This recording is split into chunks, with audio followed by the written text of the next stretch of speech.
નમસ્તે વિદ્યાર્થી મિત્રો, આજે હું તમને ધોરણ 5માં પર્યાવરણ વિષય ભણાવીશ. એમાં આપણે પાઠ 16 સુધી ભણ્યા. હવે પાઠ 17 આવ્યા છીએ. દિવાલ ઓળંગી લીધી.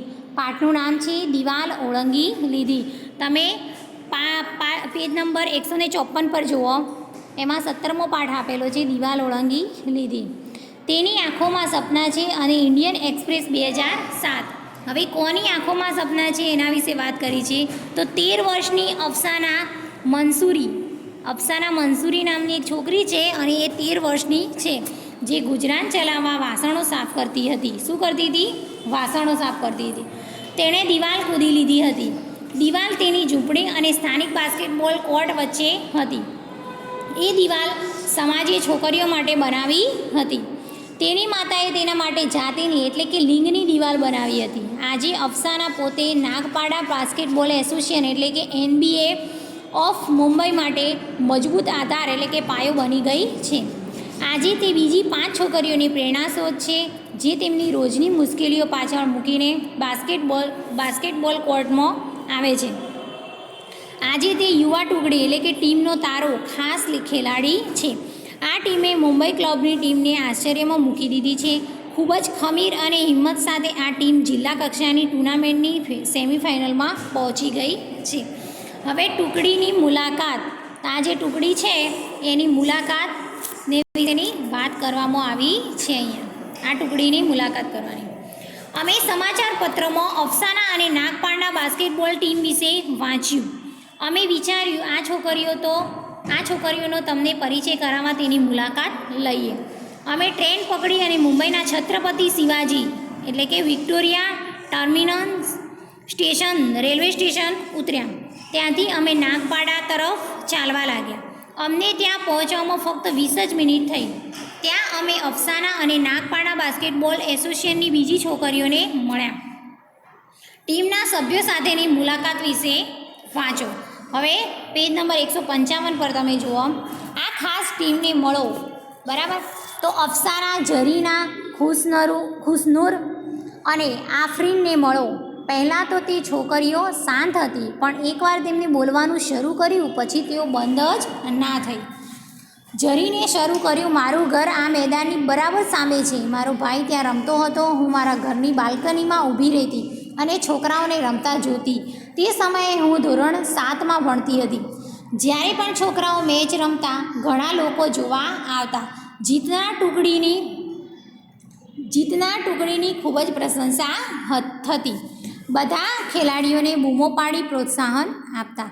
આ બધું જોઈ મને થતું કદાચ હું પણ રમી શકું. કોચ મારા પિતાના ખૂબ જ સારા મિત્ર હતા. તેથી મેં ગભરાતા તેમને પૂછ્યું, શું મને પણ મારી પ્રતિભા બનાવવાની તક મળશે? કોચે કહ્યું, કેમ નહીં? જો તું થોડું વધારે છોકરીઓ લાવીને એક ટીમ બનાવી શકે તો હું તમને શીખવાડી દઈશ. હવે આ જે ઝરીના છે એને શીખવા માટે પ્રેરણા આપી. હવે શોધી કાઢો તો તમારા ઘર નજીક કોઈ રમતનું મેદાન છે. હવે આપણા ઘરની નજીક કોઈ વાર રમતનું મેદાન હોય અથવા તો ન પણ હોય તો આપણે ત્યાં જવાબમાં લખી શકીએ કે ના, અમારા ઘરની નજીક કોઈ મેદાન નથી. અને હા, જો હોય તો લખી શકવાનું કે હા, આપણા ઘરની બાજુમાં નજીક એક મેદાન છે. ત્યાં કોણ રમે છે? તેઓ ત્યાં શું રમે છે? બરાબર. આપણા મેદાન હોય આપણા ઘરની નજીક તો આપણે નિરીક્ષણ કર્યું જ હોય, આપણે જોતા જ હોઈએ કે ત્યાં કોણ રમે છે અને શું રમે છે. બરાબર. તો રમતના મેદાનમાં બાળકો અને યુવાનો રમે છે. ત્યાં ક્રિકેટ, વોલીબોલ, ખોખો, કબડ્ડી જેવી રમતો પણ રમાતી હોય છે.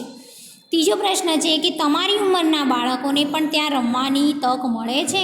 તો હા, આપણી ઉંમરના બાળકોને પણ ત્યાં રમવાની તક મળે છે. અમારી સોસાયટીની નજીક એક ક્રિકેટ રમવા જાય છે ઘણા લોકો. છેલ્લો પ્રશ્ન છે કે તે જગ્યાએ બીજી કઈ પ્રવૃત્તિઓ થાય છે? તો રમતગમત સિવાય ત્યાં લોકો સવારે દોડવા માટે આવે છે. જાહેર મેળાવડા, પ્રદર્શન, જાહેર સભા, જમણવાર, જાદુગરના ખેલ અને સર્કસના ખેલ પણ કોઈવાર મેદાનમાં થતા હોય છે. હવે પેજ નંબર 156 પર જુઓ. અમે પૂછ્યું, શરૂઆત કરવી સરળ હતી? હવે અમે બધાએ પૂછ્યું કે શરૂઆત કરવી સરળ હતી? ખુશનૂર કહે, પહેલાં તો મારા માતા પિતાએ ના પાડી. પરંતુ મેં જ્યારે જીદ કરી તો તેઓ પણ માની ગયા. અફસાના કહે, મારી માતા બીજાના ઘરે કામ કરવા જાય છે અને અમને શાળાએ મોકલે છે. હું પણ તેમને મદદ કરું છું. જ્યારે મેં મારી બાસ્કેટબોલ રમવાની યોજના વિશે કહ્યું, માતા ગુસ્સે થઈ ગયા.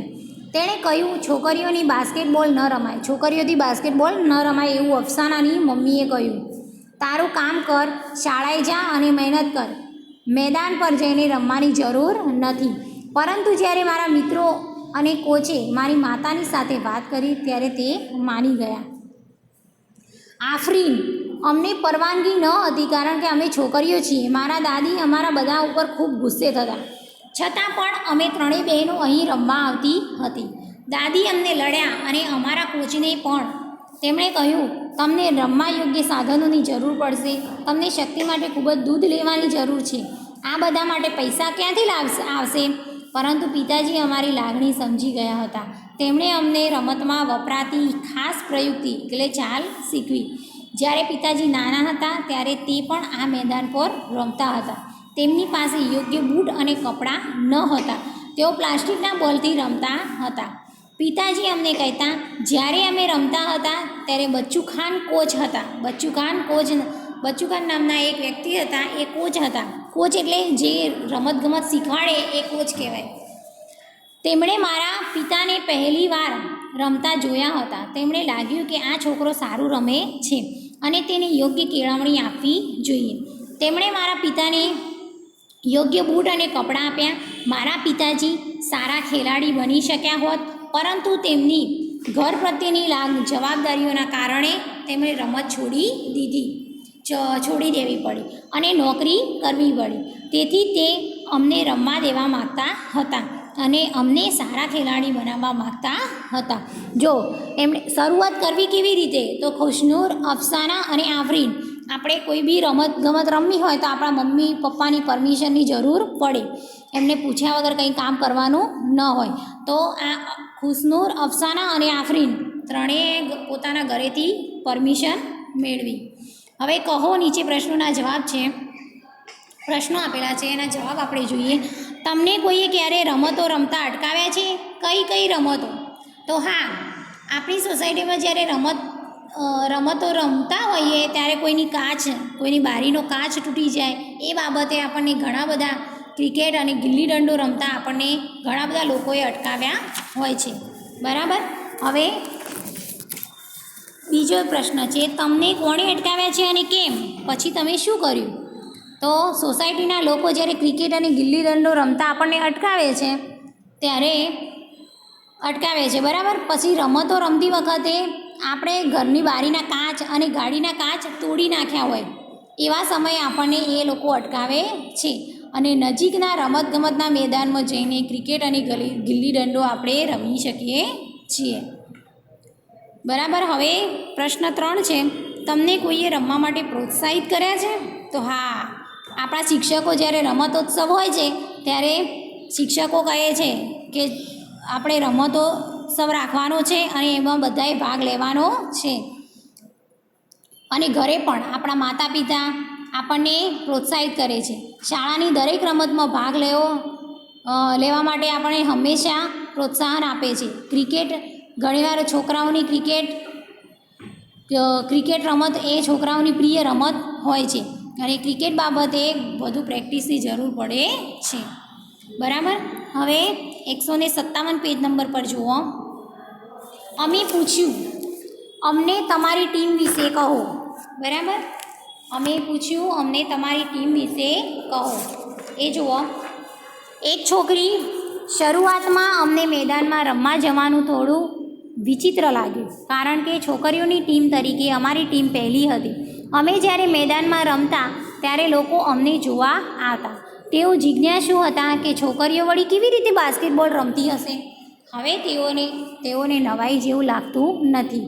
તેઓ સ્વીકારી લીધું છે કે છોકરીઓ પણ સારી રીતે બાસ્કેટબોલ રમી શકે છે. અફસાના, અમે જ્યારે પહેલી વાર રમવાનું શરૂ કર્યું ત્યારે હું 11 વર્ષની હતી. અફસાના નામની જે છોકરી છે 11 વર્ષની હતી ત્યારે પહેલી વાર રમવાનું શરૂ કર્યું.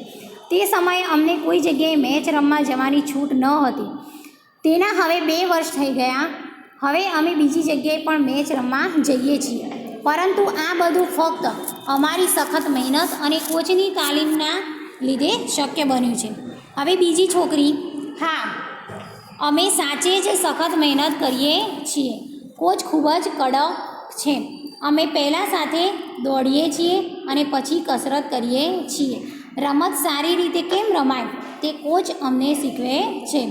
બોલ અમારી પાસે કેવી રીતે રાખવો, બોલ કેવી રીતે આપણી ટુકડીના ખેલાડીઓને આગળ પાસ કરવો, બોલ લઈને કોર્ટ પર ઝડપથી જવું, દોડવું, સામેની ટુકડીના ખેલાડીઓને ટાળીને બોલ બાસ્કેટમાં કેવી રીતે નાખવો તથા ગોલ પ્રાપ્તાંક કેવી રીતે વધારવો, તેનો અમે ખૂબ જ અભ્યાસ કરતા હતા.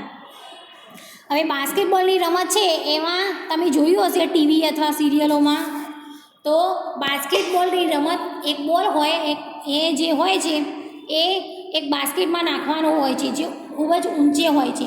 તો એના માટે આ બધી છોકરીઓ પ્રયત્ન કરે છે.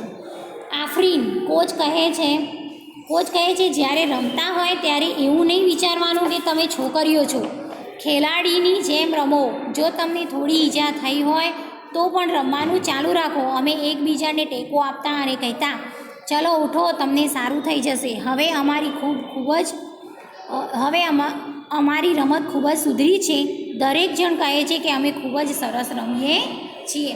અહીંયા આપણો આ લેક્ચર પૂરું કરીએ છીએ. આગળનો પાઠ આપણે આવતા લેક્ચરમાં ભણીશું. ધન્યવાદ.